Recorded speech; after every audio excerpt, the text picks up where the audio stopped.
Elli, það er 3-1 tap niðurstaðan, svona þrátt fyrir tapið þá samt margt jákvætt sem hægt að taka út þessum leik. Já, niðurstaðan 3-1 allt of stórt tap að mínu mati. Hefðum átt að eiga skilja út úr þessu allavega 1 stig. Frammistaðan fín en því miður úrslitin ekki. Svona þegar ég lendi 1-0 undir jafnir fljótlega eftir það og síðan rauninni komið þið bara mjög sterkar út í seinni hálfleikinn. Ertu svona kannski svona svekktur að hafa ekki náð að nýta kannski yfirbörðina sem komið út í seinni hálfleik? Já, ég sammála því. Mér fannst við komast í góða stöður, kannski ekkert mikið að dauðafærum en þó svona í lokin fáum við kannski einhver dauðafæri til að setja hann í rammann en mér finnst við bara, við vorum bara fínir í dag, fínn leikur á okkar hálfu.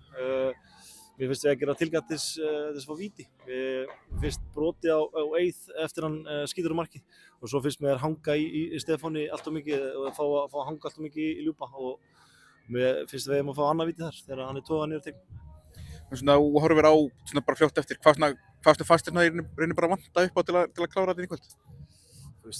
Það vantar bara herslumuninn, þetta er bara scrappy game og erfið völlur og boltinn er mikið í loftinu og horn og aukaspyrnur og ég meina þetta er bara 50-50 leikur, það getur að fara í hvernig sem og það vantar bara herslumuninn upp og að nýta þessa sjansa sem við fáum og koma í veg fyrir færin sem við fáum á okkur.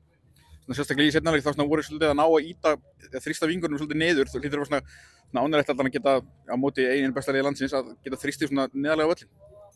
Já, bara sama hvaða lið það er sem kemur hingað, við ætlum okkur að gera þetta að svona ákveðnu vígi og það skiptir engin máli hvað andstæðingurinn heitir, við þurfum bara að leggja okkur fram og spila góðan fótbolta og mér fannst við gera það.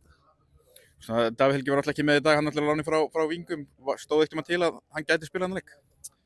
Já, ég meina hann alveg geta spilað hann en liðin gerum þessi samkomulag lánssamning og í honum stendur að hann spila ekki á móti Víking en það er náttúrulega hægt að spila honum ef það hefði kostað einhverjar krónur.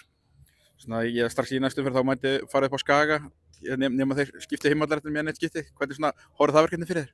Já, verður bara skemmtilegt, erfitt verkefni að fara upp á Akranes og við þurfum bara að gíra okkur í þann slag og reyna að ná ykkur út í því. Takk fyrir.